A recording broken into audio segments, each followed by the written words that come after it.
আমি তখন honours first year পড়ছি। ফার্স্ট ইয়ারই রেজিস্ট্রেশন করতে হয়, সেখান থেকে ৩,০০০ টাকা কাট করা। হয়তো রেজিস্ট্রেশন টাকা ৩,০০০ ছিল, যেহেতু ঢাকা কলেজে পড়তাম। সেক্ষেত্রে আমি বলেছিলাম যে ৮,০০০ বা ৫,০০০ বা ৬,০০০, মানে যেভাবে কাট করা যায়। এবং এইটাতে আমাকে হেল্প করতো মা। তবে বিষয়টা মাকে আমি সবসময় সত্যি কথা বলছি যে আমার এত, বাট আমার লাগবে। হ্যাঁ, কেউ বলে ঠিক আছে, নাহলে তো বাবা দিবে না। আর বাবা তো প্রায়ই বলে যে অন্যদের ছেলেরা থাকে, তাদের তো এত টাকা লাগে না, তুমি এত টাকা কি করো? ২,০০০ টাকার থাকা, ১,৫০০ টাকা খাওয়া, পকেট খরচ ৫০০, ৫,০০০, ৫,৫০০, ৬,০০০ টাকাই তো থাকা যায়। এত টাকা তুমি কি করো? তো এমনও ঘটনা গেছে ২০-৩০ টাকা আছে পকেটে, বাট আমাকে ওই দিন রাতে কিছু খেতে হবে। এবং আমি চাইলাম যে আমি মাকে ফোন দিলাম, মা আমাকে হয়তো টাকা নেই, আমি রুটি সবজি খেয়ে থাকতে হবে। মা আমার কষ্টটা বুঝলো, বাবা ওই সময় বুঝতে চাননি, কারণ বাবারা সবসময় স্ট্রাগল করতে দিতে চায়। বাবা বলতেন যে না, টাকা দিতে আমার ২-৩ দিন সময় লাগবে। কিন্তু আমার মা কিন্তু ঠিকই দেখা যেত কোথাও থেকে ধার করে নিয়ে এসে আমাকে ৫০০ টাকার ব্যবস্থা করতেন, যাতে কিনা আমি রুটি সবজি কিছু একটা খেতে পারি ওই রাতে, না হলে তোকে না খেয়ে থাকতে হতো। আবার দেখা যেত যে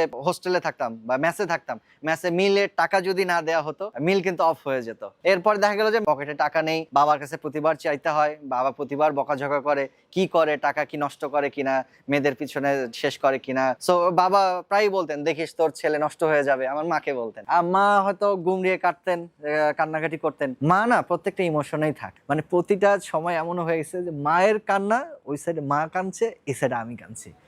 মায়ের ফিলিংসটা, এবং মা আমাকে অনেক বেশি বেশি ইয়ে করেছে। মা খুব বেশি আমাকে কনফিডেন্স দেয়। এই ব্যবসাটা যে একদম প্ল্যান করে চলে আসে তা না। এটা আমি ট্রাউজার সেল করতাম, মানে ট্রাউজারের উপর ফ্যাসিনেশন ছিল স্টুডেন্ট লাইফ থেকে। সো ট্রাউজারটাকে বেস করে ৩,০০০ টাকা থেকে একটা কিছু ট্রাউজার নিয়ে আসা হলো, এবং সেই ট্রাউজারগুলো থেকেই আসলে ধীরে ধীরে ধীরে ধীরে কাপড়ে চলে আসে। জি, আমি প্রথমে নিজে ট্রাউজারটা পরতাম, এরপরে ভাবলাম যে এই ট্রাউজারটা তখন অনলাইন শুরু হয়নি এখনো, বাট ওই ধরনের একটা ভাইব হয়তো মাথায় এসেছে যে অনলাইনে সেল করা যায়।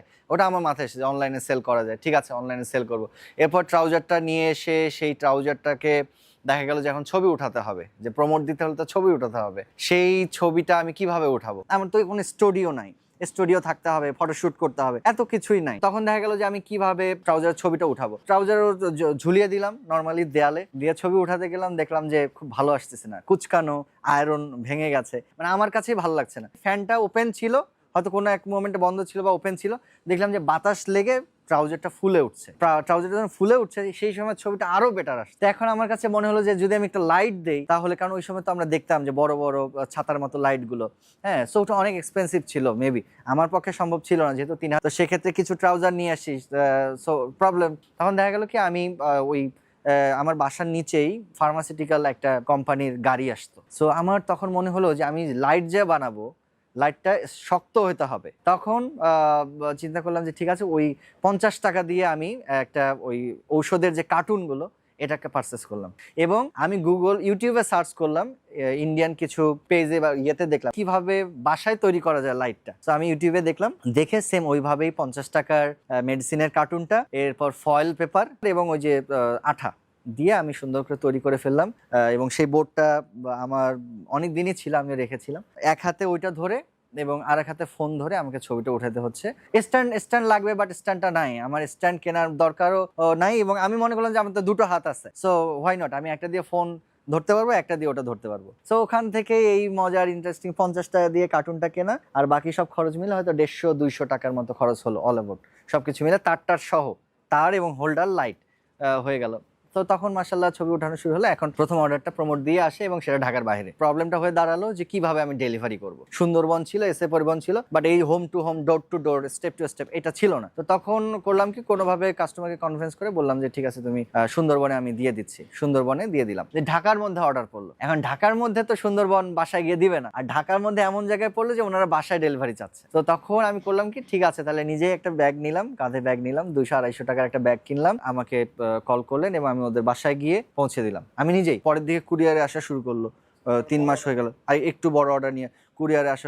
এখন কুরিয়ারের রিক্সাতে প্রথমত লেগুনায় নিবে না, কারণ আমি বস্তা নিলে আরো ২ জনে যায়, এখন আমার ২ জনের দেওয়া সম্ভব না। হয় আমাকে লেগুনায় ঝুলে এক হাতে বস্তা ধরতে হতো পায়ের কাছে, অথবা আমি ওই বেটার মনে করছি আমি কাঁধে করে নিয়ে আসবো, সেটা একদম বেটার এবং আমার জন্য ওইটা কমফোর্টেবল হতো। তো এইটা আমি দেখা যায় ধানমন্ডি যে এসএ পরিবহন আছে, সেখান থেকে আমাকে মোহাম্মদপুর আদাবর থানা এখানে হয়তো কাঁধে করে নিয়ে আসতে হতো। আমি থাকতাম এইদিকে এবং কুরিয়ারটা করে। এবং কেন এসএ পরিবহনে আনতাম, সুন্দরবনে আনতাম না, ওইটা একদিনে আসতো। আমার তখন ভালো চাহিদা তৈরি হয়ে গেছে যে আমি একদিনে নিয়ে আসবো, এসএ পরিবহন আজকে দিলে কালকে পাবো, সো সহজ হয়ে যায়। এবং তারপর বেশ 6 মাস 3 মাস আমি নিজেই ডেলিভারি করেছি। এরপর তো আলহামদুলিল্লাহ ট্রাউজার বেশ ভালো সেল করলাম, এবং মানে অসম্ভব ভালো। মানে 3000 টাকার ট্রাউজার ছিল, ট্রেনে গিয়ে এক রাতে গিয়ে পরের দিনে ট্রেনে আবার ফিরে আসা, সব কাজই নিজের করতে হয়েছে। ইভেন তো আমি আমার কাঁধে করে, আমার মনে আছে আমি বস্তা পর্যন্ত উবাইছি, এবং আমার কোনো লাজ লজ্জা কিছু নেই। আজকে বলছি, এক্সপ্রেস করছি, বলছি, ভালো লাগছে। হাজার হাজার হাজার হাজার কাস্টমারের সাথে কথা বলেছি, রিপ্লাই দিয়েছি, প্যাকেট করেছি, টেপ মেরেছি, লিখেছি কত টাকা ডিউ, কুরিয়ার পর্যন্ত গিয়ে নিজে দিয়ে এসেছি। স্টিল নাও এখন যা হয়েছে আলহামদুলিল্লাহ, ওই কুরিয়ারের মানুষজন যদি এখন দেখে, মানে খুবই খুবই ভালোবাসা দেয় তারা, কারণ তারা আমাকে ওই ক্লোজ থেকে দেয়। একসময় আমাকে লাইনে দাঁড়াইতে দিত না, হয়তো আমি একটু চিল্লাচিল্লি এতক্ষণ লাগে, এই করে সেই করে, কিছু করে না, হ্যাঁ, কিন্তু এখন গেলে প্রথম জায়গাটা আমাকে ছেড়ে দেয়, ঠিক আছে ভাই একটু এদিকে আসেন, আমি প্রোডাক্টটা দিয়ে দিই।